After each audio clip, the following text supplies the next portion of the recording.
NDTV Profit, where we get a closer look at Harsh's journey.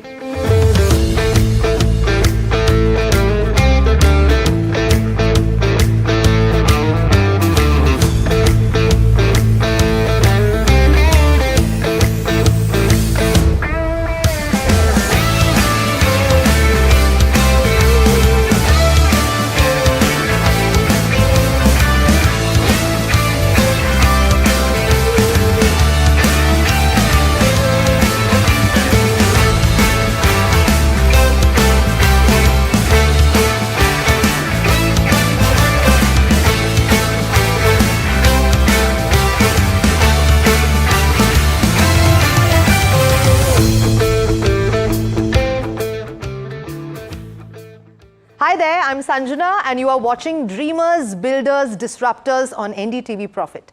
Today we have a special guest in our studio. He is a true maverick who has carved his place in the fiercely competitive world of real estate. Coming from a family legacy steeped in elegant jewelry since 1937, he made this very bold transition into luxury real estate, crafting bespoke residences and iconic landmarks. So without further delay, let's welcome Mr. Harsh Jagwani and uncover the story behind the spaces that are shaping Mumbai's skyline. Thank you so much, Harsh, for joining us and welcome to NDTV Profit. I'm going to ask the question, rather address the elephant in the room. Stepping into luxury real estate was obviously a very bold departure from your family's storied jewelry legacy, right? So what inspired you to take this leap and, what personal motivations drove you to choose such a different path? So basically, I've been born and brought up in Bombay, right? Yeah. Bombay being a market, every person probably living in Bombay has some kind of investment or something to do with real estate. Sure. Maybe their house or their office, somebody does something like that. Yeah. When we were growing up, we did invest a lot with developers, saw the entire industry. Lost some money, made some money, but that's how I think most people in the city work. Sure. Then we started building buildings as my father started building, My father started building a few buildings one at a time. Just as an investment kind of strategy. We would build a building, retain most of the commercial inventory within it, and then sell a few apartments or a few of the offices and move on. Sure. We took it full-fledgedly when I came back from college and he had more hands. So my sister looked after the jewelry and I started looking after the real estate bit. That's when we went completely into the development kind of a mode. Got it. And the luxury part of it, we were always into the luxury space as such, because we do, jewelry's been there since maybe 80 or 80 years maybe now. Yeah. And we only do luxury jewelry as such. So this was not that much of a thought process difference, I think, compared to what we were already doing. Correct. So, as a representative of the Notandas legacy, how did you navigate the personal challenges of carving your own path into an entirely new industry? You are telling me that, of course, there was some background, there was just some understanding that your father had kind of broken it in a little, but I think what you did was just come in and take the reins completely. Were there any moments of uncertainty that you had to overcome? No, of course, quite a few. Yeah. So I call it lucky and unlucky at the same time. So we were very lucky that I got a full free hand to do whatever I wanted to do. Yeah. When I came in, probably we had one employee in real estate just handling older assets. Yeah. Nothing in development per se, old assets held, just the management of those assets. And then today we are about 95 people strong in over 3 years now, I think 3.5 years. So at least I got the opportunity. I had the basic understanding. Sure. This is your consultant, this is an architect, this is a licensing architect, this is a structural consultant, but I had a complete free hand how I wanted to move. So we made some mistakes. I also found good mentors in the due course to at least help me out, and a lot of questions were answered. Very, very helpful people I met across the timeline. Lovely. And I think making mistakes is a big part of succeeding in any business, as long as you don't look at those mistakes as failures, right? No, of course. So you cannot look at it as a failure. Yeah. If you go on, it's not failure anymore. It's just a mistake and you move on. Absolutely. Absolutely. So, we spoke earlier to your father and asked him how he reacted when he first got to know about your plans to strike out, okay? And how he sees your vision carrying forward the Notandas legacy of craftsmanship and luxury. So let's hear what he had to say. So as Harsh, as soon as he came after his education, finishing from UK, and in fact, even I was also waiting for somebody to join, and then when he came and expressed his ideas, and of course, then in fact, rather than I took his support, and we both got quite aggressive. with his ideas to expand the work, and touch wood, in a couple of years we've been really achieved the kind of in real estate a very good level of work what should be more than the expectation. He's proved himself also to be on the ground. So proud? It's like it's a proud moment. Both the kids touch wood have been quite very successful the way they have thought. In fact, as I told you, that's why the reason today I don't tell them no for anything. Whatever ideas they come up, they're open to, and they are doing a good job for the brand. That's endearing. He seems a lot more enthusiastic now than a few years ago, but yeah. No, but tell me a little more about that. Was he not as enthusiastic a few years ago? I mean, we came back also young, and he's of course enthusiastic about business in general. Correct. But again, to again restart an entire journey, and then you want to be a part of it. Not, it's a lot of real estate also very capital intensive as a business. Any bet we take is a very large bet as such. So of course you have that. Not, I wouldn't say nervous. You don't have nerves, but hesitant, of course. But of course, once one does well, second does well, you start building confidence. So now he is. Now sometimes I pull him back. Yeah. But let me scratch the surface further.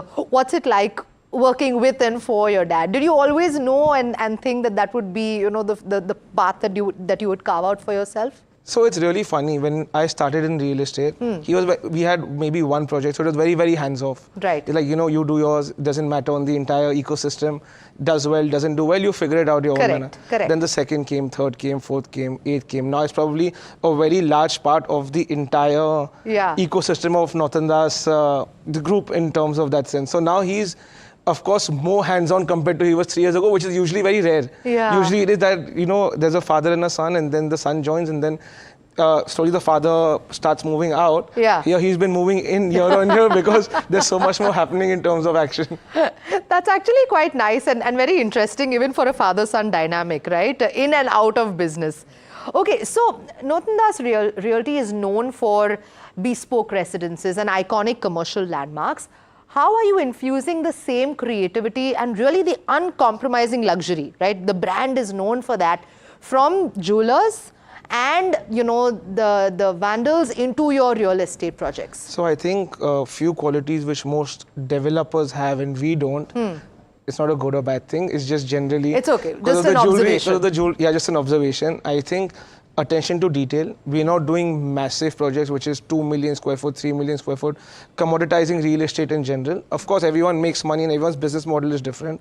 So we like to do boutique developments, maybe about 2 lakh square foot, 3 lakh square foot, 4 lakh square foot, where quality can be controlled. We actually go out and put attention to detail in every corner, every clubhouse, every toilet, every corner as such. So it is very hard to do it at a larger scale. We'd rather do it in multiple projects where there's a project lead and they do it in that sense.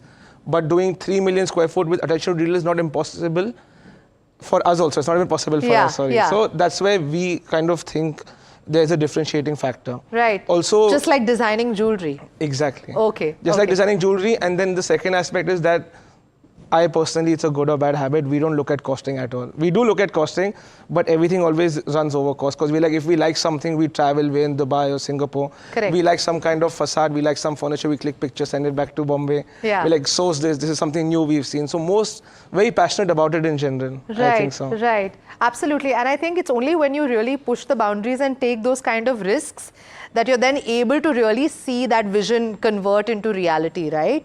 Okay, so, you know, talking of vandals, we also spoke with your sister Vandana about, you know, your shared passion for creativity and shaping the future of the Notandas legacy. So let's listen to what she had to say as well. So one of the most beautiful things is that we all have a very similar vision and goal in life. First though is that we want to do good, then we want to scale, and before that we want to respect everything that is given to us. That was our upbringing. We have all different styles. That's a blessing, because then we fill each other's gaps. We don't all think the same. If all thought the same, that would just not be nice. Then wrong to wrong sab, right to right sab.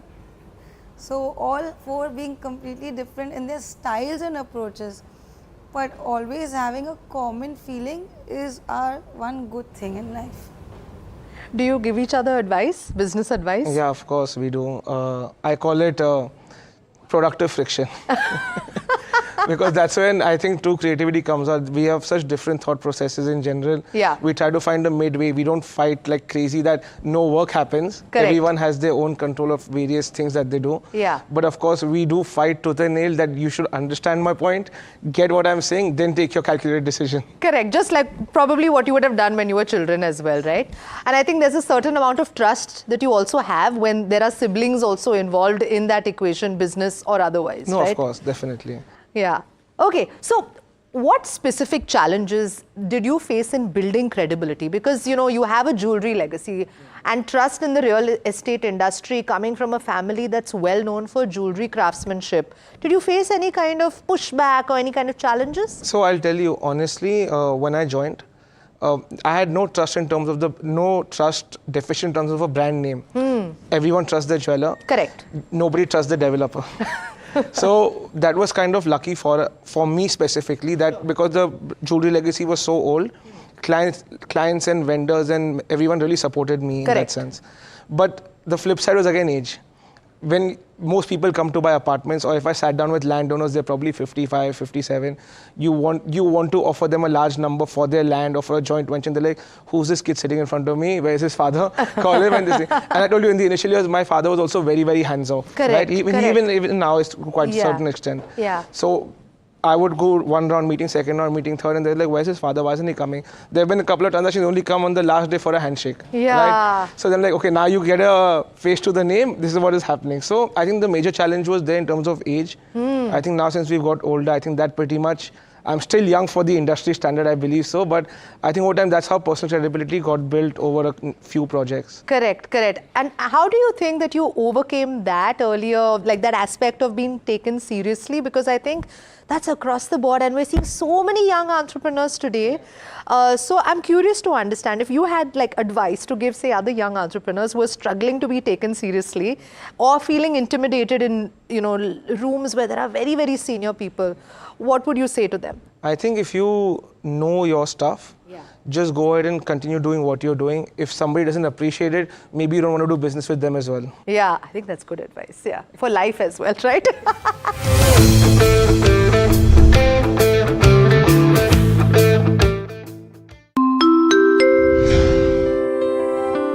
Welcome viewers.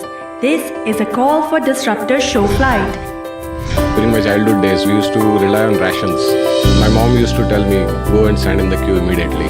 Queues is something which I think every Indian is used to. You've come from this background where, you know, you've had to stand in queue for rations. How do you become the CEO of DigiYatra? Why should there be so much of friction in availing a service? And from that perspective, I think this whole thought process of DigiYatra began. We were asked, right, to write a memorable journey experience for the passenger. And I wrote this very simple story saying that, you know, passenger just walks through all the touch points and nobody stops him or her for anything.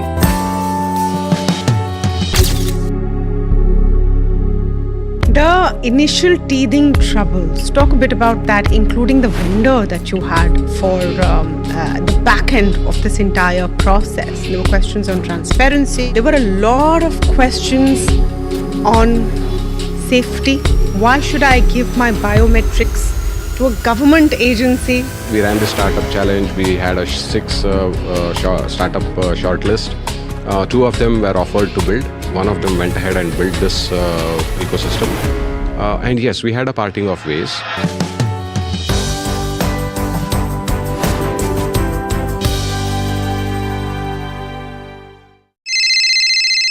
Hello बोलिए madam, डब्बा trading कब से चल रहा है पता है madam आपको? हम और आप तो जन्म भी नहीं हुआ था हमारा. We investigated a shady advisory firm that has spent big bucks on advertising on the front pages of national dailies. ये आपको बिल्कुल उसका ऐसे हल्का सा भी खौफ नहीं है. मैडम एक बात का खौफ किस लिए रखना चाहिए तो बताओ, कौन सा गलत काम कर रहा हूँ मैं?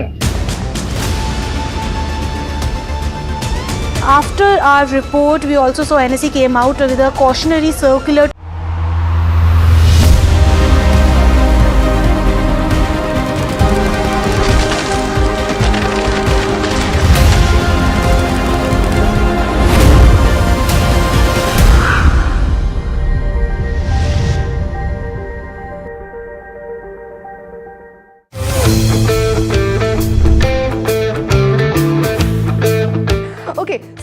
at one of your standout realty projects, how did you channel your vision for architectural mastery to create something that's truly iconic? And what would you say was the defining moment in this entire journey? So I wouldn't point out one particular project, but generally when we are developing a project on day one, when we're on a blank slate, every project, since it's luxury, I would never build anything I couldn't move into. We relate a lot to our clients. So now, of course, it keeps evolving. Our own tastes keep evolving. I would not build anything I couldn't move into in terms of luxury or spatial design or just planning in general. That's one major aspect I look at. Also, we go out and see what people are calling luxury in that market. And we, of course, want to push the envelope from there. So that is whatever we are planning is maybe on a bare minimum 20% more, I wouldn't say superior, but we tried our best to put more things into it so our clients are more happy and they're actually proud of the development they move into in the future. Right. That's a good approach to have, I think. And that's not just, in your business. I think in most businesses, you really need to consider and put yourself in the shoes of the audience and the consumer. What would you say is your vision for Notandas Realty in the next decade? Are there plans to push the boundaries of real estate luxury and perhaps in other Indian regions or even global expansion? Yeah, I think so. A decade is too far, honestly. Good. I like this tenacity. So a decade is too far, but definitely the way the income brackets in India are changing and then the global exposure Indian clients have now, so many of our clients are just the general population. I really think luxury is here to stay for a very, very long time in India, and just the general preference what people could sell as luxury in the past is not going to pass off. Correct. People are exposed to global landmarks, they go live in Dubai, look at the buildings there, they go live in Singapore, London, things like that, and we don't even, and honestly, even though we build here, we don't even have 25% of that kind of organization or quality or structure here today, I think so. Correct. So it's a long way for us to go, as such. But you'll get there. Definitely. Okay, so I'm going to switch the gears now for a realty vision round. So maybe a swift, precise, rapid-fire answers to highlight the strategy behind Notandas Realty. Okay, so I wish there was a hamper at the end of this. Yeah, yes, sir. Okay, one word to encapsulate Notandas Realty's mission. It would be pushing the envelope. It's not a word, but I was just trying to... a phrase. Okay, we'll let that pass. Design, location or sustainability, the cornerstone of a luxury project? Location. I would say developer, but location on your options. Your go-to strategy for overcoming a market challenge? Just keep doing what you're doing. Persistence. Nice. Name a global city apart from Mumbai you would want to build a project in and why? I think Dubai now, just their policies and the creativity they have, I think it would be fun competing in that market. Yeah, sure. The most valuable lesson you learned after starting Notandas Realty? It would be challenges keep coming, keep moving on. Although you have everything, still you have challenges on a daily basis. Nice. Partnership or innovation, what fuels real estate success? I think partnerships. Partnerships. Partnerships, definitely. One trend poised to redefine luxury real estate? Again, I'm repeating, I think quality. Quality. Okay, lovely. Thank you so much for your time. And I think you did really, really well. Yeah, for the first time. Yeah, fabulous. So well done. You're a veteran now, essentially. From jewelry to real estate, Harsh Jagwani and the Notandas family show us how creativity and uncompromising luxury create timeless legacies. From Mahesh's craftsmanship to Vandana's bold designs and Harsh's architectural mastery, the Notandas story is one of fearless innovation. Thank you, Harsh, for sharing your journey, and stay tuned for more stories of legacy and vision. Today, we explored Harsh Jagwani's vision, reshaping Mumbai's skyline with Notandas Realty's innovative projects. But the Notandas name has stood for fine jewelry, a legacy of elegance and luxury for more than 80 years. In episode 3 of Dreamers, Builders, Disruptors, we meet the OG, Mahesh Jagwani, who has kept this legacy alive. His bold leadership transformed Mahesh Notandas into a beacon of craftsmanship, inspiring a new generation. Join us on NDTV Profit to uncover Mahesh's journey and the heart of the Mahesh Notandas story that continues to create luxury.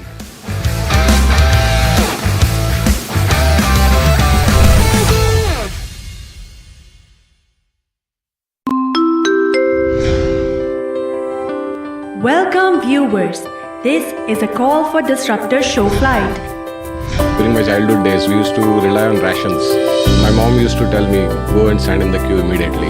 Queues is something which I think every Indian is used to. You've come from this background where you've had to stand in queue for rations. How do you become the CEO of DigiYatra? Why should there be so much of friction in availing a service? And from that perspective, I think this whole thought process of DigiYatra began. We were asked, right, to write a memorable journey experience for the passenger. And I wrote this very simple story saying that, passenger just walks through all the touch points and nobody stops him or her for anything.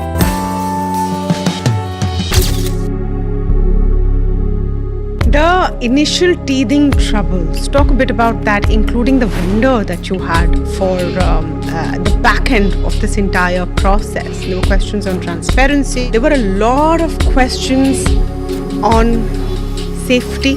Why should I give my biometrics to a government agency? We ran the startup challenge. We had a 6 startup shortlist. 2 of them were offered to build. One of them went ahead and built this ecosystem. And yes, we had a parting of ways.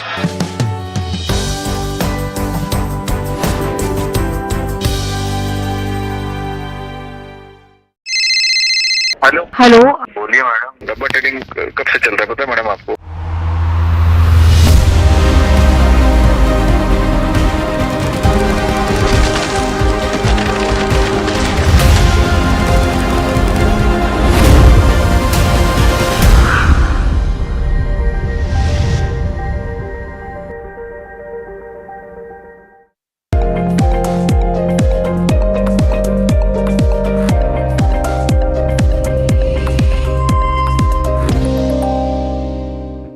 Kenneth, I would love to know if